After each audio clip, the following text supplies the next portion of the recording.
In London the other day, Richard Dawkins and I and Anthony Grayling, moral philosopher. Wow, that's the 18. Not bad. Debated against three religious types, Roger Scruton, Rabbi Neuberger, and someone else, can't remember now. Yeah. A person who'd actually written a book with the title Digging Up Jesus, or Digging for Jesus. Very funny. We massacred them, by the way, but that's not the point. We left them for dead.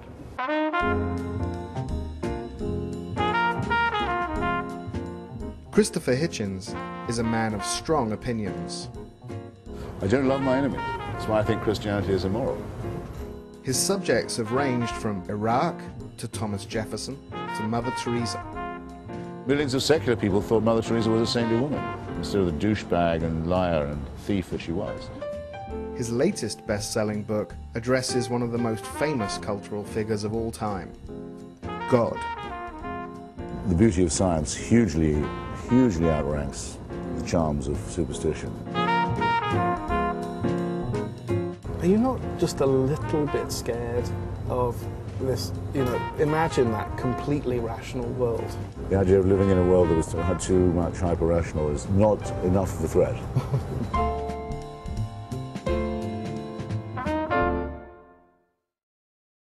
In some areas, they think they better show up because otherwise I'll be the only atheist there.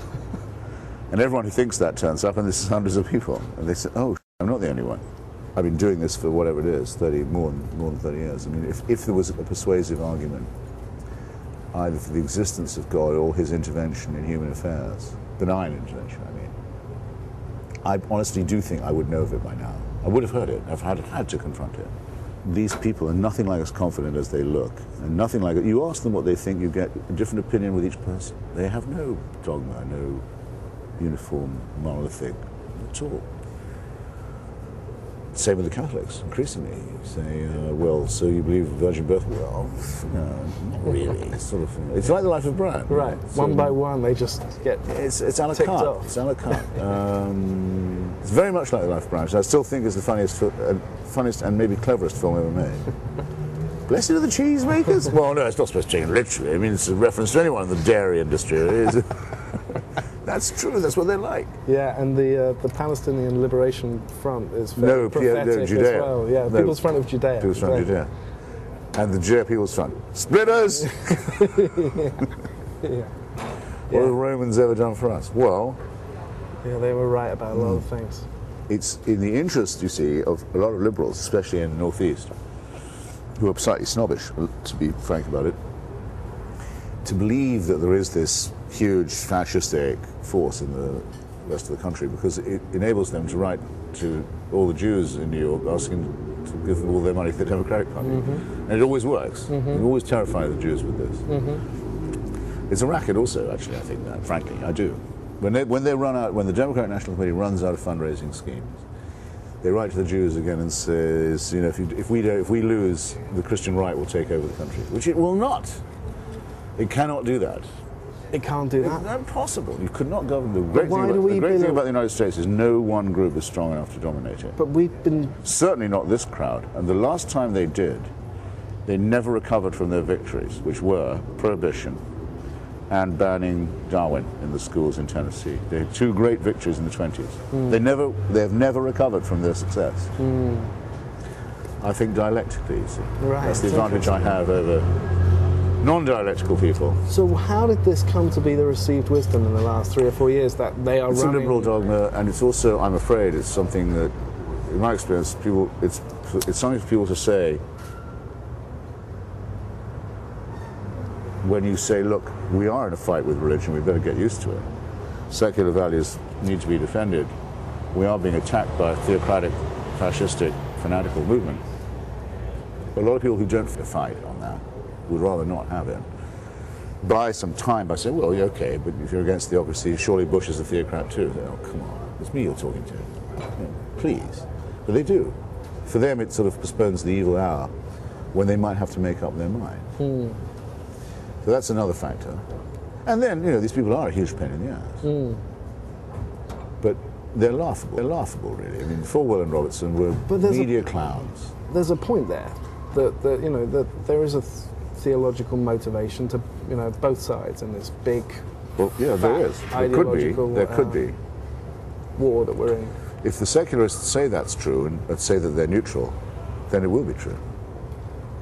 I think the secularists should take the side of the United States freely, openly, clearly, and say that the distinctions are much, much, much larger than the similarities.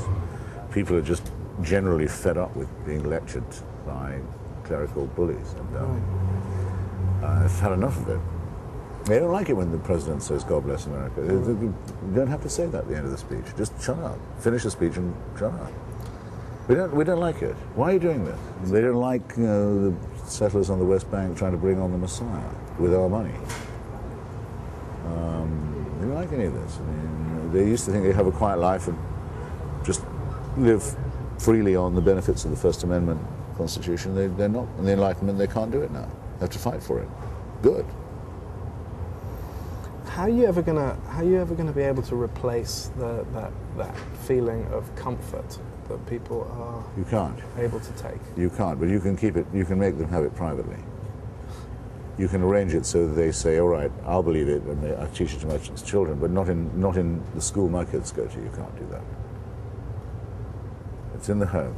I pity the children who grow up in these homes. I can't stop that. Keep it yourself. We have no quarrel. You try and teach it to my kids. It's not a difference of opinion. It's a fight. I would not let you do that. Are you not just a little bit scared of this? Imagine that completely rational world. Well, I don't think that's a very small danger. Right. I would cross that bridge when I came to it, or double cross that bridge when I came to it. I think the idea of living in a world that was too much hyper-rational is not enough of a threat. That's fair enough. But no, I do know what you mean, and I say in the book that there has to be an answer to the worry, let's call it, that people have about there being nothing transcendent, nothing numinous or awe-inspiring. But we have already answers to this. Maybe we should stress them more. I mean, I do anyway. Literature is a better source of ethics than religion. The beauty of science hugely outranks the charms of superstition, pseudo-miraculous. The real nature is miraculous enough. The beauty of reason isn't nothing. Consolations of philosophy are not zero. Doesn't there just need to be a place for mystery as well in there? Yeah, as long as no one says they know that it isn't a mystery, they have the answer. But people who say they do are out of the argument, because they're claiming to know something that by definition they can't know. I don't do that. I don't say I can definitely disprove your God. I can say it seems like on all the evidence a junk hypothesis, but I cannot absolutely negate it. But you say not just there is a God, but you know what he wants. And you know his mind. Well, I know you know. I know you can't know that.